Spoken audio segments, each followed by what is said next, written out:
c'est Maud. Bienvenue sur ma chaîne YouTube. J'espère que ça va. Enfin, je veux dire que vous faites ce que vous pouvez dans cette période trop bizarre et voilà, on fait ce qu'on peut.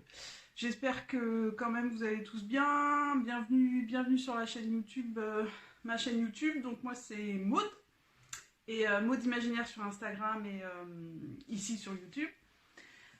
Aujourd'hui c'est un hors-série. Aujourd'hui ça va être mes réponses en fait au tag tricot qui a été fait par Tricot Aurélie sur Instagram. Et sur YouTube elle s'appelle Knit and Read, donc tricoter et lire. Et en fait en avril elle avait fait un tag tricot lecture. J'avais trouvé ça super sympa de regarder le sien. Il y a d'autres qui l'ont repris, Mélise y a répondu aussi. Elle a participé. Il y a Anna aussi qui organise le CAL Enchanted avec moi. Donc ma podcasteuse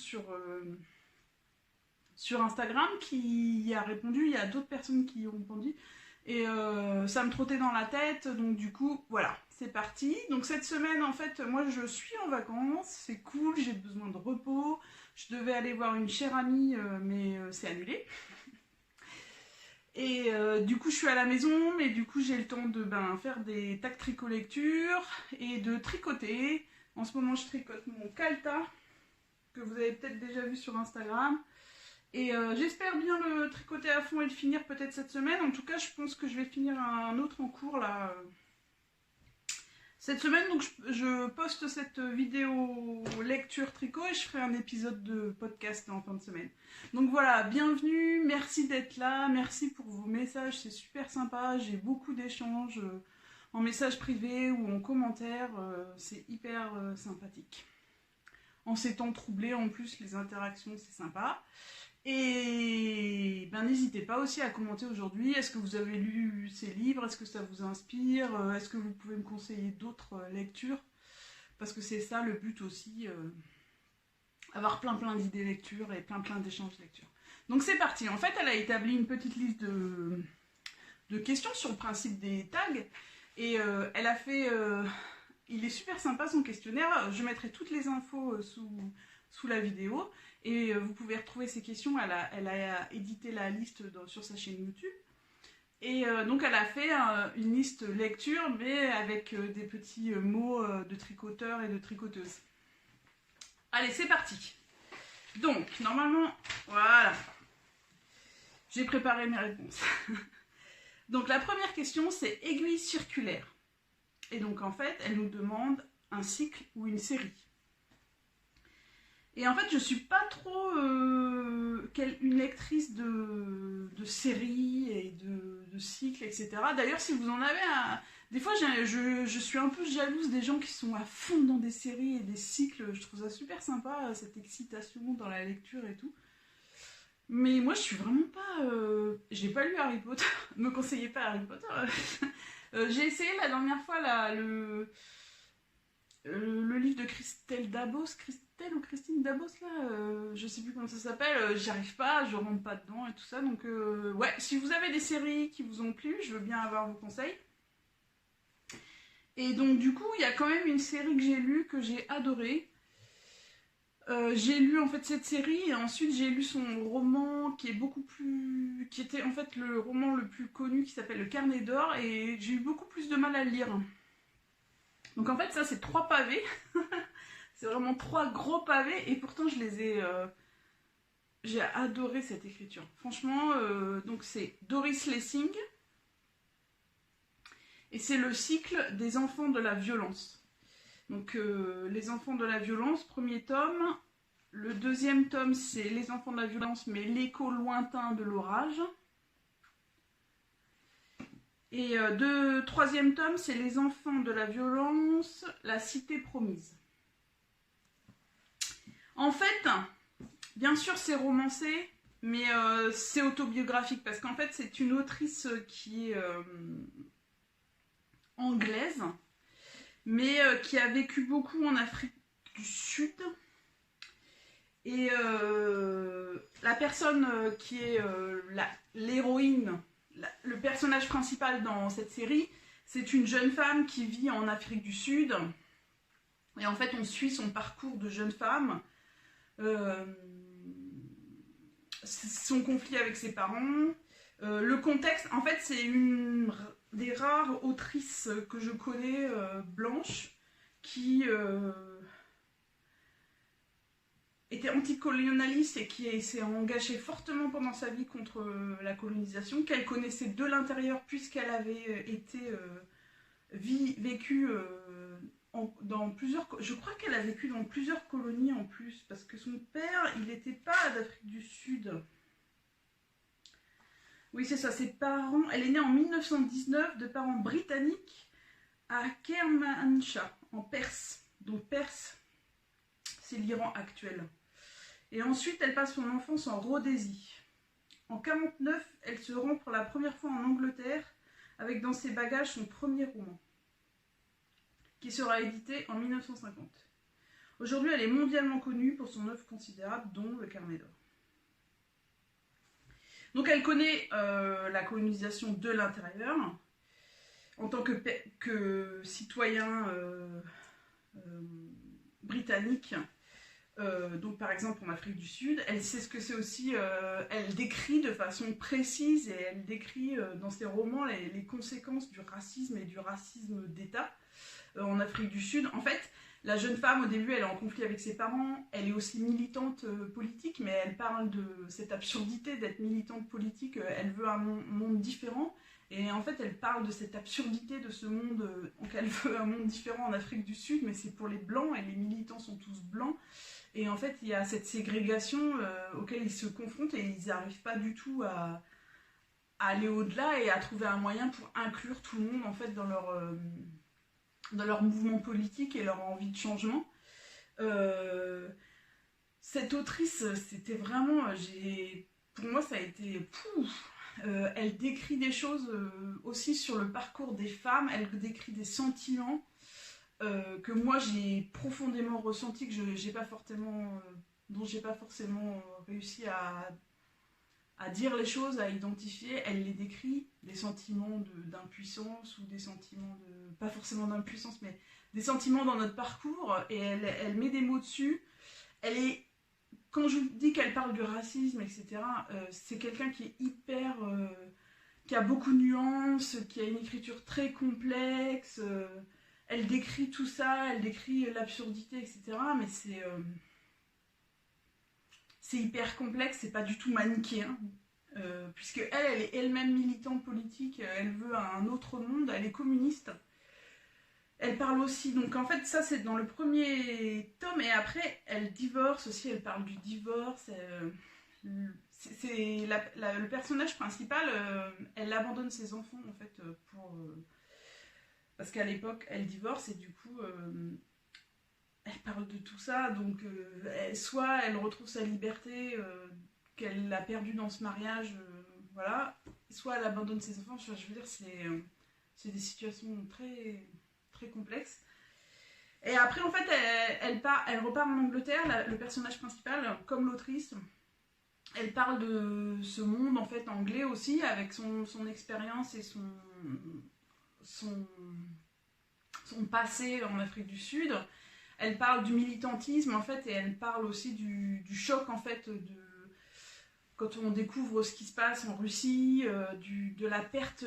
Ça revient beaucoup, beaucoup dans Le Carnet d'or aussi, de toute cette perte de l'utopie. En fait, ils avaient la Russie et le monde communiste comme utopie, et quand ils s'aperçoivent, et quand ils sont au courant de ce qui se passe, ils perdent cette utopie. Et quelles sont les conséquences de la perte de cette utopie pour tous ces gens qui ont cru un autre monde. Moi, franchement, donc elle est née en 1919, je suis née bien plus tard, en 77, et j'avais pas du tout conscience en fait de ce choc pour les militants que ça a été, de cette perte en fait de l'utopie de l'Union. D'ailleurs, c'était pas la Russie, c'était l'Union soviétique. Donc voilà, enfin, en fait, c'est des pavés, hein. Ouais, ils font tous 900 pages chacun, là, c'est dans le livre de poche. Et pourtant, je les ai lus à fond. Son écriture, pour moi, moi je l'ai lu en traduction, hein, mais j'ai adoré ces livres. Elle m'a surprise, parce que voilà, les personnages, ils sont pas dans des... voilà, C'est une femme qui abandonne ses enfants, par exemple. Et c'est pas consensuel, hein. Et dans le 3e tome, il y a plein de choses aussi. Elle vit dans une famille, en fait, elle ne trouve pas l'autonomie financière et elle vit comme espèce de dame de compagnie, ou je ne sais pas trop comment exprimer ça, dans une famille. Le 3e tome, je l'ai trouvé particulièrement désagréable, il est malsain parce qu'elle vit dans cette famille, donc plus ou moins dedans ou dehors, mais toujours. Quand je dis que c'est malsain, je veux dire son écriture, elle est géniale parce qu'elle retranscrit ce que c'est de vivre comme ça, sans autonomie financière, etc. Donc voilà pour le premier. Ok, si je parle autant pour tous les livres, on est mal parti. Deuxième question. Aiguille droite. Lecture scolaire que tu as aimée. Et du coup, j'ai tout de suite pensé à Zola. Au lycée, j'ai lu L'Assommoir, de la série Rougon-Macquart que j'ai adoré, et je lis toujours des Zola. Les Rougon-Macquart, je pense qu'il y a tellement de tomes que on a de quoi lire. Donc là, récemment, j'ai lu Nana, mais j'avais adoré L'Assommoir et j'en ai lu d'autres en fait quand j'étais beaucoup plus jeune. En vieillissant, j'ai adoré lire Nana. C'est pareil, on se plonge, il a ce génie-là, on se retrouve à découvrir la psychologie de Nana, le pari du moment, etc. J'ai toujours autant de plaisir à lire Zola. En vieillissant, donc le naturalisme de Zola, qui est que... Je sais pas pourquoi je fais ça d'ailleurs, mais le naturalisme de Zola avec les Rougon-Macquart, c'est en fait une épopée familiale, et pour lui un peu... il nie la sociologie, en fait, il nie les conditions sociales, et il y a une espèce de fait sous-tendu que c'est familial, etc.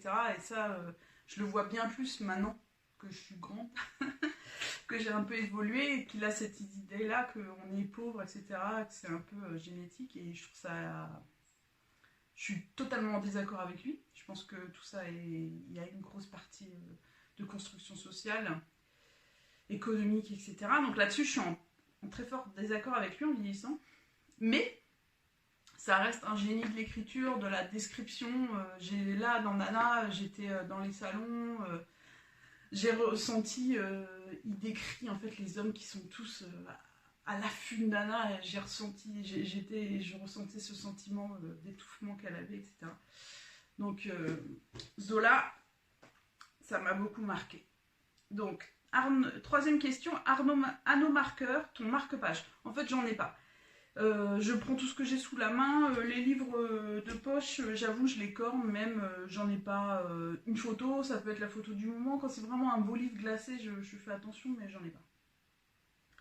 Un livre qui t'a fait réfléchir. Je me suis pris la tête sur cette question.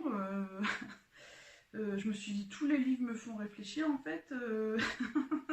Il y en a certains qui sont en fait un peu toxiques, on s'en rend compte parfois après parce qu'ils vous racontent un point de vue pas forcément... Enfin, il y a plein de préjugés de l'auteur qui sont inclus et vous vous rendez compte parfois que vous êtes en désaccord, là, comme pour Zola. Moi, j'avais pas forcément conscience quand j'étais jeune qui considérait plus ou moins que la pauvreté était familiale. Je suis en désaccord total avec lui là-dessus, mais je m'en suis rendu compte bien plus tard, donc il y a des choses, hein, mais finalement ça me fait réfléchir aussi.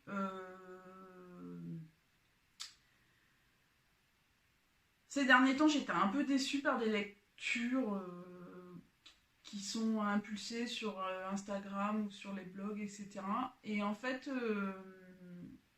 du coup, parce qu'il y avait des livres que j'attendais très fortement, et en fait, finalement, parce qu'on en parlait partout sur les réseaux sociaux et tout ça, et finalement, quand je les lisais, j'étais un peu déçue.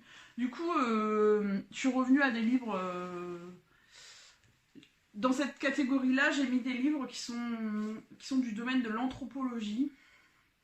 Donc, vous voyez, je me suis pris la tête avec cette question, mais j'ai mis, du coup, Mircea Eliade, Le sacré et le profane. En fait, c'est... de l'anthropologie, il réfléchit à l'importance du sacré, du spirituel, du rituel chez les humains. Et en fait, c'est vraiment... sais pas, je trouve que c'est vraiment un travail de fond. C'est pour ça que je l'ai mis là finalement.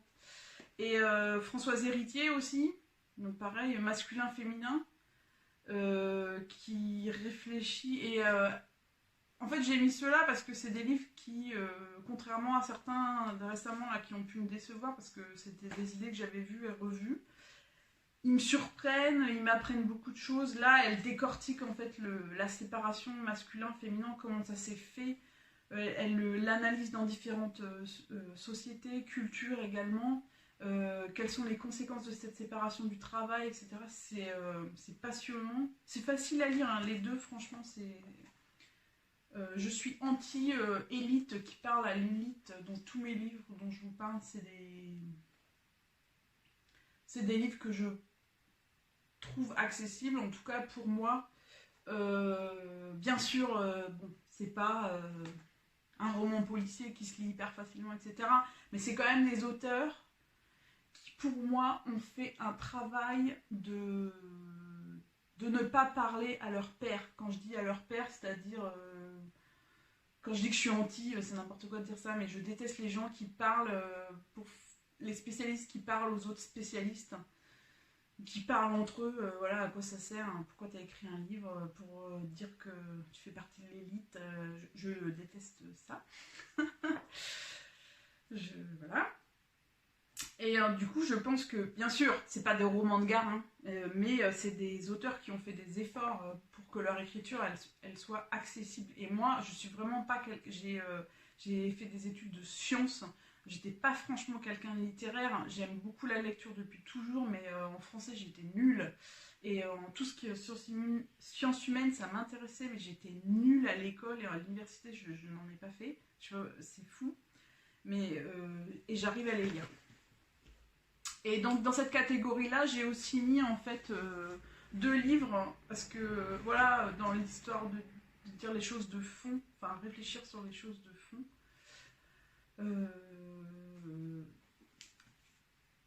je réfléchis pas mal à l'histoire, et du coup, l'histoire, mais d'un point de vue populaire, et ça c'est en fait Howard Zinn, l'auteur Howard Zinn américain. Donc ça c'est une histoire populaire de l'Empire américain. Et ça c'est la version BD qui est géniale, hein. Donc du coup l'histoire de l'Empire, avec toute la violence qu'il y a, etc. Mais du point de vue du peuple, du point de vue des gens qui l'ont fait aussi, et pas, vous savez, le roi a envahi tel pays à telle date. Ça veut dire quoi ça veut dire qu'il y a des pauvres gens qui ont été luttés pour le roi dans des conditions misérables, etc. Donc lui, en fait, toute son idée, c'est de contrebalancer l'histoire et de le voir d'un point de vue populaire. Et du coup, on découvre une histoire des peuples, du coup, les conséquences que ça a aussi, l'Empire américain, la domination américaine. Mais aussi, on découvre une histoire américaine dont on nous parle peu, c'est-à-dire une histoire des luttes ouvrières, etc. Et elle est géniale cette BD, on apprend plein de choses tout en lisant une BD. Et en fait, dans le même cadre, j'ai lu ce livre, Une histoire populaire de l'humanité. Je l'ai lu en plusieurs fois, c'est dense. Mais c'est aussi inspiré de la démarche de Zinn. Et d'ailleurs, je vois que Zinn a parlé de ce livre. On me demande souvent s'il existe un livre équivalent à Mon histoire populaire des États-Unis pour l'histoire du monde. Je réponds toujours qu'il n'en existe qu'un qui accomplit cette tâche particulièrement délicate, celui de Chris Arman, Une histoire populaire de l'humanité. Donc voilà, dans la même logique de voir l'histoire pas par les dominants, mais plutôt du point de vue populaire, et ben, il y a ce livre. 5e question, Brioche, un livre que tu as lu au moins 2 fois.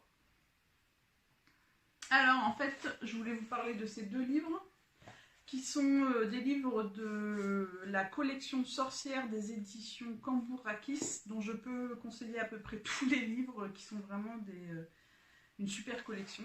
Donc vous voyez comme ils sont beaux en plus. Donc ça c'est 2 livres qui vont vraiment ensemble. Donc les autrices c'est Barbara Ehrenreich and Deb English, peut-être que je les prononce mal.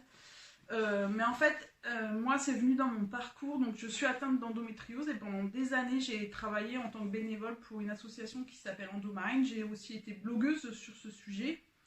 On travaillait à l'information et la sensibilisation sur la maladie, mais également en fait la lutte pour une meilleure prise en charge, pour la reconnaissance d'une maladie.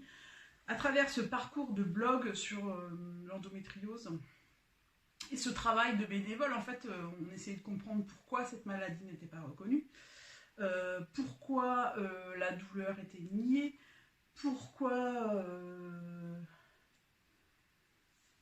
on en était là avec l'endométriose. Et en fait, à travers ce parcours, en fait, je me suis intéressée notamment au sexisme qu'il peut y avoir dans le sexisme médical. Et en fait, ces deux femmes-là, elles ont travaillé sur... Donc, celui-là, c'est une histoire des femmes soignantes, sorcières, sages-femmes et infirmières. Donc, elles reprennent en fait la chasse aux sorcières et les conséquences que ça a. Mais en fait, elles reprennent aussi l'histoire des femmes soignantes et l'institutionnalisation de la médecine, avec le pouvoir que ça a impliqué, le pouvoir, comment il s'est organisé dans la médecine, dans à la fois l'apprentissage de la médecine, comment les femmes en ont été exclues. C'est des livres où il y a des illustrations.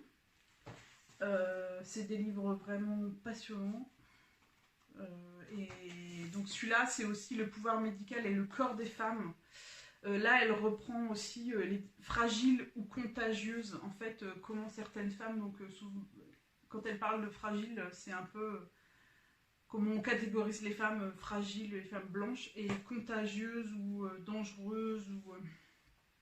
Là, elle parle beaucoup dans le contexte américain. Et elle parle des femmes noires, elle parle des conditions des femmes noires et selon les classes sociales et raciales aussi. Donc là, c'est vraiment dans le contexte, c'est beaucoup dans le contexte américain, mais on y apprend des choses assez horribles, comme dans l'histoire de la gynécologie, en fait, certaines esclaves noires étaient des cobayes, en fait, pour les gynécologues. Donc voilà, j'ai ça en tête, c'était horrible de lire ça. Mais il y a plein d'autres choses, en fait, sur la santé de la femme, comment elle est prise en charge et tout. Et pourquoi je les lis plein de fois? Parce que c'était un sujet sur lequel j'ai travaillé beaucoup et j'ai écrit, donc mes articles sont toujours en ligne si ça vous intéresse. Mais en fait, c'est quelque chose qui m'a pris la tête moi dans mon parcours, et du coup je suis revenue tout le temps à ces livres, je pourrais les relire tout le temps. Dentelle, un livre classique. Alors là, je l'ai pas, ce livre-là. En fait, il faut savoir que maintenant, moi, je ne garde plus tous mes livres. J'ai pris la décision de ne plus entasser les livres. À part ceux dont je peux vraiment pas me séparer, soit je les donne à la recyclerie, soit je les donne dans des boîtes à livres. Je vais aussi beaucoup à la bibliothèque maintenant. Mais celui-là, je ne l'ai pas, mais un livre classique dont je me souviens d'une lecture qui m'a portée, que j'ai vraiment aimé, mais j'étais super jeune, c'était Anna Karénine de Tolstoï. Et je me souviens de la lecture sur cette femme, c'était une superbe lecture. 7e question, détricoter un livre que tu n'as pas pu finir. Alors j'ai tout de suite pensé à ce livre, donc c'est Vilnius Poker de Ricardas Cavelis, qui est une très belle édition. C'est les éditions, c'est une maison d'édition super. Ils font des livres un peu différents. Évidemment, j'ai pas trouvé. Ah, Monsieur Toussaint l'ouverture. Alors en fait, j'ai essayé plusieurs fois de le lire. Vous voyez mes marque-pages, c'est des étiquettes de laine. Donc,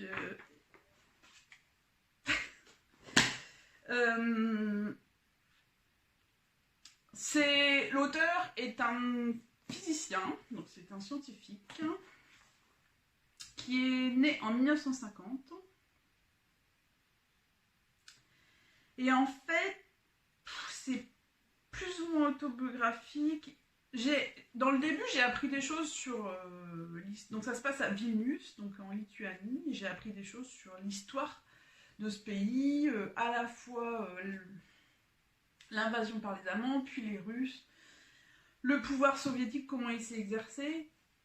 Mais en fait, dans le livre, il mélange réalité et son délire, en fait, parce que il parle aussi de la torture, et de la torture à la fois morale et physique qu'il y avait, cours, dont il... Vous avez compris, pardon, excusez-moi. Mais c'est horrible, quoi, en fait.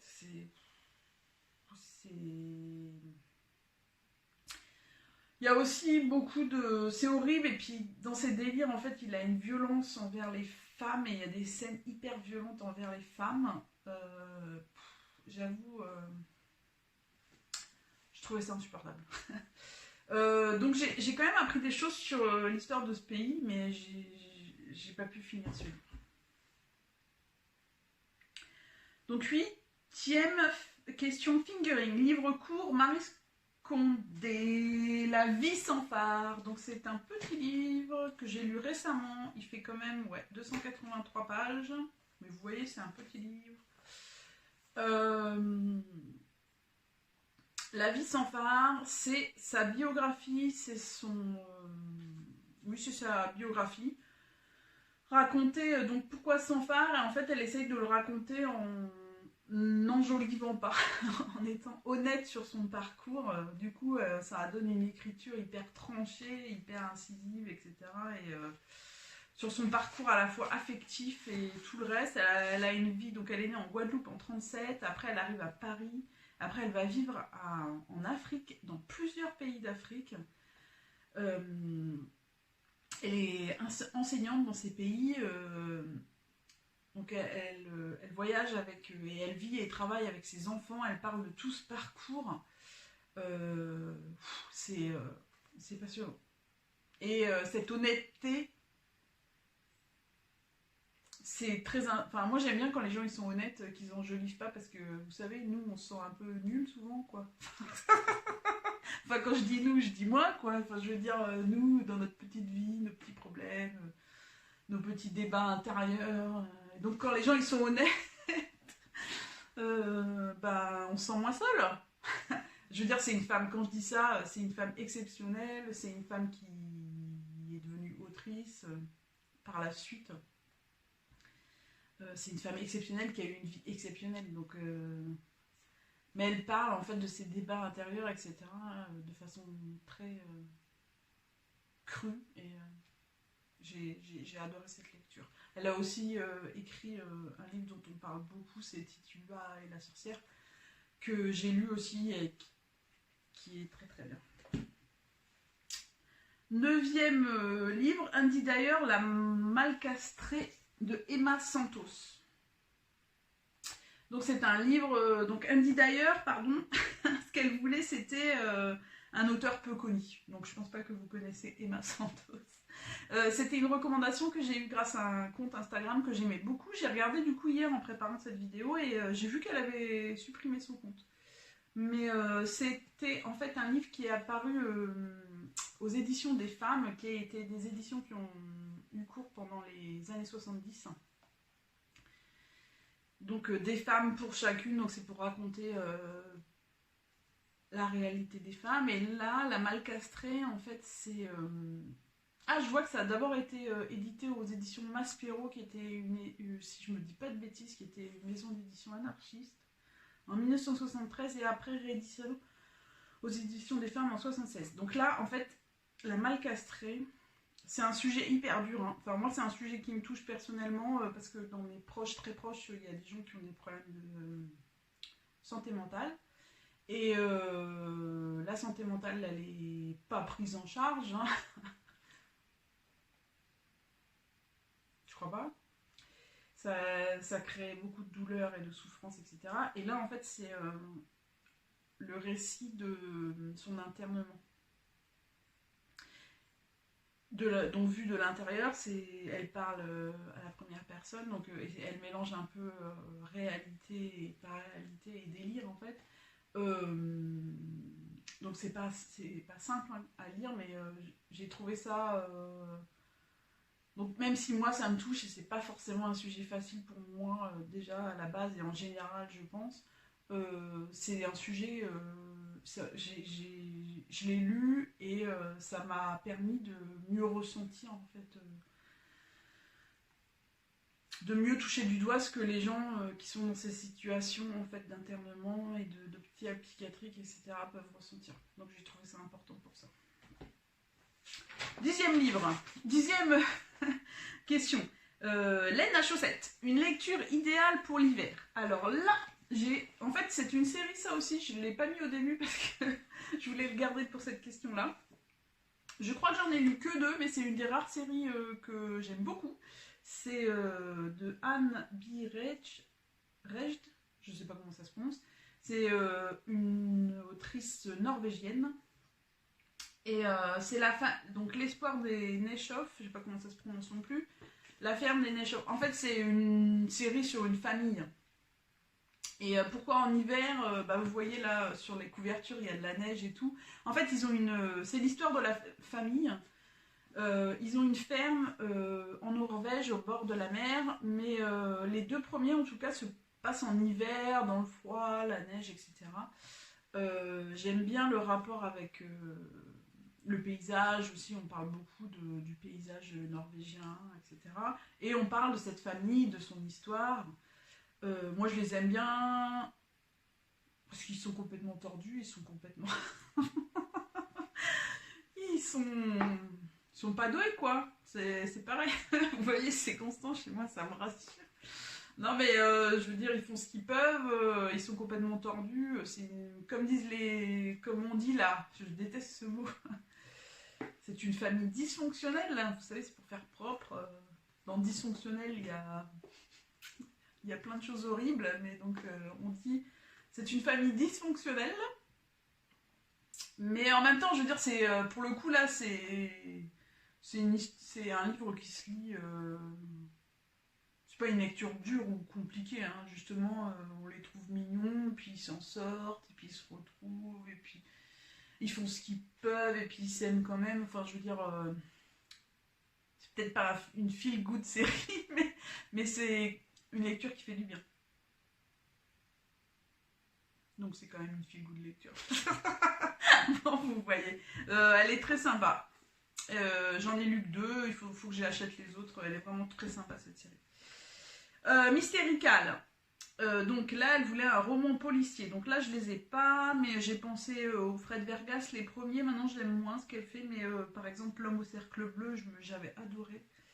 Et Jo Nesbø aussi, l'auteur, il est nordique, je sais plus de quel pays, mais Jo Nesbø, j'aime beaucoup. Je les ai pas là parce que c'est typiquement le genre de livre que je donne, que je fais passer. 12e question, point texturé. Un roman dense et riche. Ah, je ne l'ai pas non plus, mais c'est L'art de la joie de l'autrice Goliarda Sapienza. Donc en fait, je vous ai pris celui-là, c'est pas L'art de la joie, mais c'est l'autrice, c'est celle-ci. C'est une autrice italienne. Et en fait, j'ai tous ces livres à part L'art de la joie, parce que L'art de la joie, je l'avais trouvé à la bibliothèque. L'art de la joie, c'est un gros livre et c'est un peu un roman, comme on dit, fleuve, c'est-à-dire qu'on suit une jeune femme, mais tout le long du siècle, le XXe siècle. Et donc, elle vit en Sicile, c'est son parcours à la fois de femme. Bien sûr, du coup, comme c'est si long le roman, on a toute l'histoire de la Sicile dans cette période, pendant la guerre, etc., le fascisme. Moi, c'est comme ça que j'ai découvert cette autrice que j'adore. Enfin, je veux dire, c'est une de mes autrices préférées. Cette femme, elle est morte, mais je suis amoureuse d'elle quasiment, si je l'avoue. C'est pareil, elle a une écriture nuancée, mais donc c'est complexe. C'est quelqu'un qui est né dans une famille à gauche en Italie. Elle a eu un parcours engagé, etc. Elle a été actrice. C'est quelqu'un qui est très nuancé, très complexe.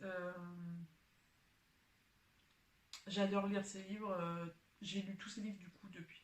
Il faut savoir que L'art de la joie, elle a essayé de le publier de son vivant, mais que tous les éditeurs ont refusé parce qu'ils trouvaient ça trop choquant. En fait, il y a à la fois l'histoire de la Sicile, mais il y a aussi le parcours de cette femme et comment elle s'en sort. Je vous raconte pas tout, mais elle est aussi bisexuelle, donc il y a aussi, elle parle de sa sexualité. Ça a pu choquer à l'époque. En tout cas, son roman n'a jamais été publié de son vivant. Et maintenant, c'est un roman classique, etc. Je trouve ça terrible. Voilà, Collardo Sapienza, c'est vraiment une autrice géniale, si vous ne connaissez pas. Rabattage, un livre dont la fin t'a laissé sans voix. Et là, j'ai pas trouvé, donc du coup, je me suis creusé un peu la tête et ne trouvant pas, j'ai noté que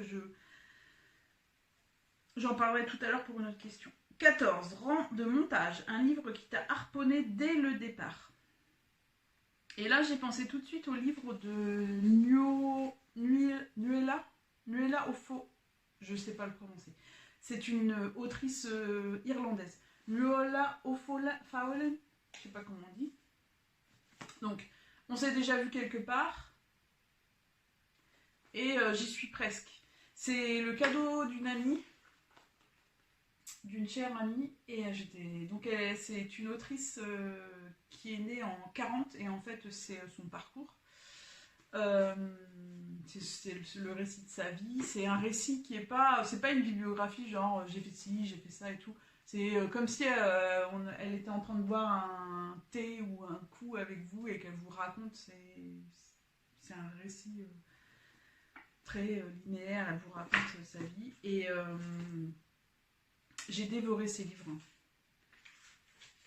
J'ai vraiment dévoré ces livres. Tout son donc en fait, c'est à la fois son parcours personnel et comme d'habitude, c'est aussi une grosse partie de l'histoire irlandaise finalement. Elle était journaliste en Irlande, etc. Donc c'est les deux à la fois. Et je voulais vous... Non, je retrouve pas la phrase qui m'a... Je les ai dévorés. Il y avait une phrase qui m'avait parlé tout de suite.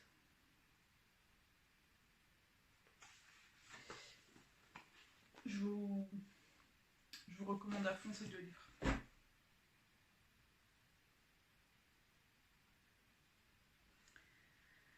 15e question, Ravelry. Un livre que tu as lu sur recommandation. Alors ça, c'était une recommandation de la libraire. Il y avait une jeune libraire à côté de mon travail. Il y a une librairie très sympa. Et à un moment donné, il y avait une jeune libraire, on s'entendait très bien, elle me donnait plein de conseils. Donc elle m'avait donné cette autrice en conseil. Maintenant d'ailleurs, du coup, je voulais vous parler de la librairie Buissonnière. C'est la librairie où on organise les tricotés à Saint-Matan. On les organise tous les mois, bien sûr en ce moment c'est annulé. On le fait avec Christelle, dont je vous mettrai le pseudo en fait en dessous de la vidéo. Et on fait pour avoir les infos sur les tricotés. Et maintenant, nous sommes accueillis dans une librairie qui est la librairie Buissonnière à Saint-Matan, qui est un lieu super sympa. Je suis vraiment très contente qu'ils nous accueillent et qu'ils créent ce lien en fait de rencontre, etc. Et je voulais vous parler d'eux parce qu'ils s'organisent pendant le confinement. Je suis passée les voir hier, donc pensez à eux. En fait, vous avez tout leur catalogue en ligne et vous pouvez les appeler, commander des livres et venir les chercher. Donc je pense à ça parce que je parle de l'autre libraire. Mais là, c'était une libraire qui a ensuite repris ses études, donc elle est partie. Mais elle m'avait conseillé le lait noir de Elif Shafak. Le lait noir, je ne l'ai plus, je l'ai prêté et la personne ne me l'a pas rendu. C'est un livre qui n'est plus édité.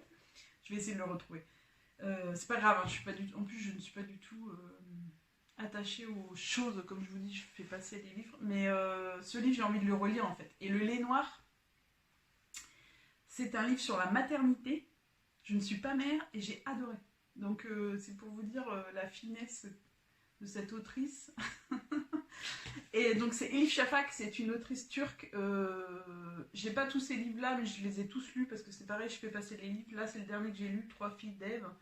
Elle ne vit plus en Turquie, je pense qu'elle vit en Angleterre maintenant. Je vous recommande tous ces livres. J'adore son univers. Il y a des fois des petits moments magiques au milieu du reste. On apprend beaucoup aussi sur la Turquie, mais pas seulement. Parce qu'en fait, elle a vécu aux États-Unis, elle a vécu maintenant en Angleterre, mais elle a vécu aux États-Unis. Elle a pas mal voyagé, je pense, quand elle était jeune. Donc on apprend. Ces romans n'ont pas tous lieu en Turquie. Elle voyage, etc. Les personnages de ces romans. D'ailleurs, les trois Èves, c'est sur une personne qui est partie étudier en Angleterre. Donc, vous voyez, il y a souvent dans ces romans d'ailleurs une partie en Turquie, une partie ailleurs, et en fait c'est pas forcément autobiographique, mais je veux dire ça fait partie de cette vie, de sa vie à elle est Shafak d'être entre les deux, de voyager, etc., de changer de culture. Donc à la fois avec ces changements, elle parle des différences de culture, etc. Des fois il y a des petits côtés magiques qui viennent s'immiscer, j'adore ça. Et voilà, c'est une super autrice dont j'adore l'univers. 16. Stache, un livre dans ta palle. Alors, j'ai pris...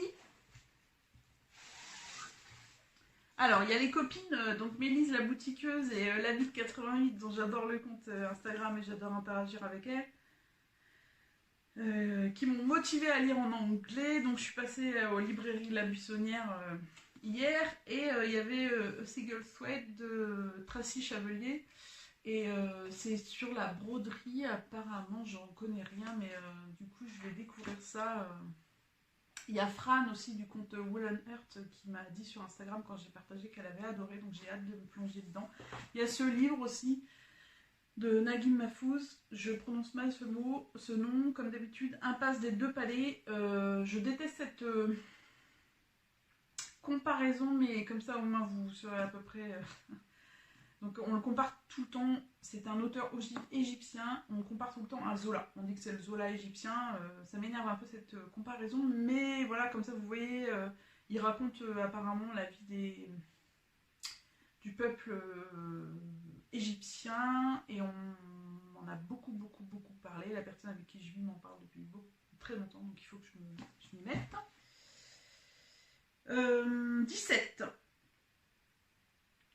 Stephen West, un livre complètement barré.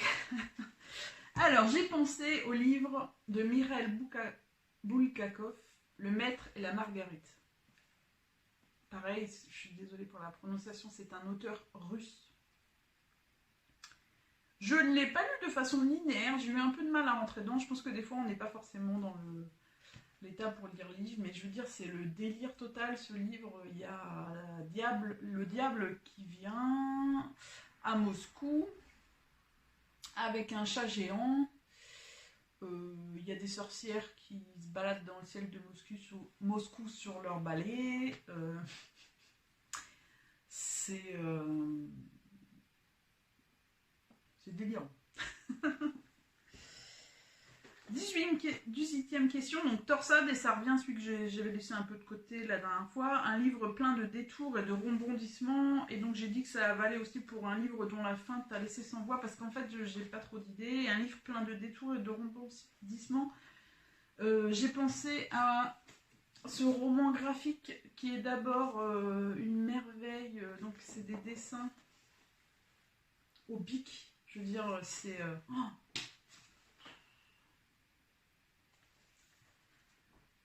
c'est tellement beau, quoi. C'est tellement beau. Donc c'est Moi ce que j'aime c'est les monstres de Émile Ferris. Et pourquoi je l'ai mis dans les rebondissements et une fin qui t'a surprise? Parce qu'en fait dans ce roman on suit une petite fille et son univers avec ses monstres également, etc. Mais il y a deux histoires dans l'une et en fait moi je l'ai compris assez tard, en tout cas dans la... Il y a deux histoires. Il y a l'histoire de cette petite fille et de sa famille. Cette petite fille qui... En fait, on voit le monde à travers son regard. Donc, elle dessine les monstres qui appartiennent à son univers, hein, qui n'existent pas. Mais donc, le point de vue du livre, il est super. C'est magnifique. Mais il y a aussi l'histoire, en fait, de la voisine.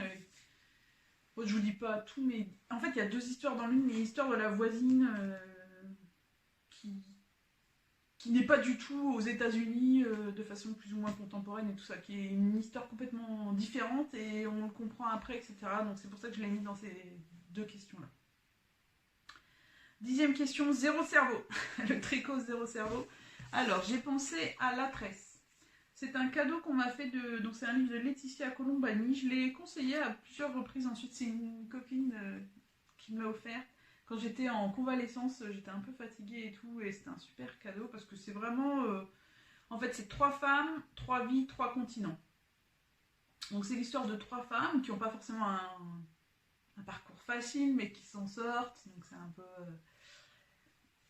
ça se lit très bien, il est super ce livre, mais on se voit... On est un peu dans une série, quoi. Pour moi, c'est bien fait, c'est bien ficelé, etc. Ça se lit facilement, mais quand vous fermez le livre, vous êtes là, ok. Vous avez un sentiment de construction. C'est-à-dire que ça a été bien fait, bien construit, bien ficelé. Mais c'était super sympa. Moi, je l'ai conseillé à plein de gens quand ils ont... En plus, à chaque fois, je veux dire, les 3 femmes, elles ont 3 parcours pas très faciles et elles s'en sortent. Donc, du coup, c'est quand on ne se sent pas bien, ça fait du bien, etc. Donc, voilà.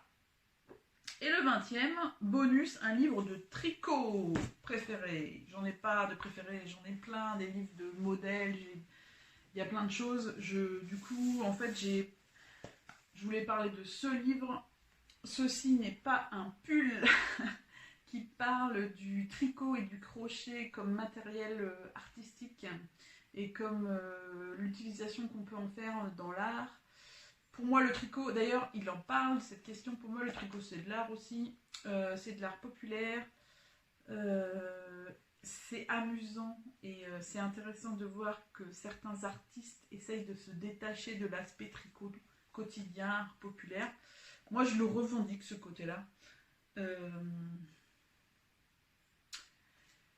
Ce côté quotidien, etc. Mais c'est intéressant de voir que les artistes en parlent et de voir leur démarche par rapport à ça. Parce que clairement, oui, le tricot, il a ce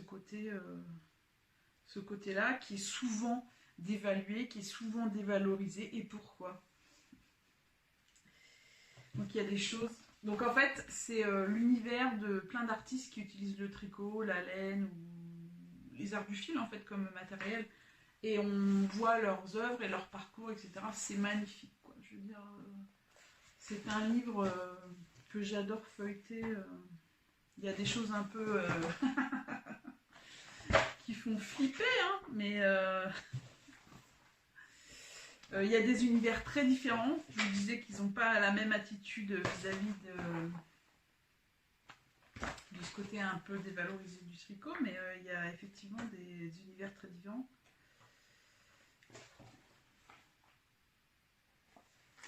J'adore ce bouquin, il est vraiment très très chouette.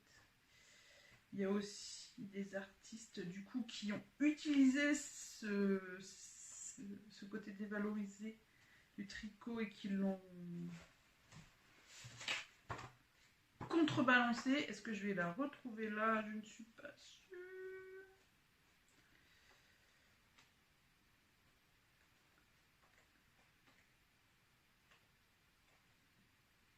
Je ne retrouve pas l'artiste auquel je pense. Mais voilà, c'est plein d'univers artistiques, plein de couleurs.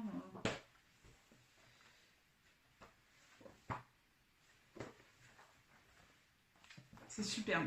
Donc voilà, merci d'être arrivé jusqu'ici. Merci à tous de vos commentaires et de nos interactions. C'est vraiment super. Merci à Aurélie pour ce tag. Je me suis beaucoup amusée en ce moment. Ces derniers temps, je lisais pas trop et en ce moment, c'est reparti un peu et du coup, ça m'a beaucoup amusée de penser à mes lectures, etc. Même si je lis pas trop en ce moment parce que des fois, je travaille beaucoup et je suis fatiguée. Je pense que on a des fluctuations dans nos habitudes de lecture. Les livres, c'est quelque chose qui compte pour moi, qui fait partie de ma vie. Et du coup, je me suis amusée à penser à tout ça. Donc, merci beaucoup Aurélie pour ce tag. N'hésitez pas à me laisser des commentaires, des conseils de lecture. Est-ce que vous avez lu les livres dont j'ai parlé, etc., etc. Merci beaucoup et à bientôt. Prenez soin de vous.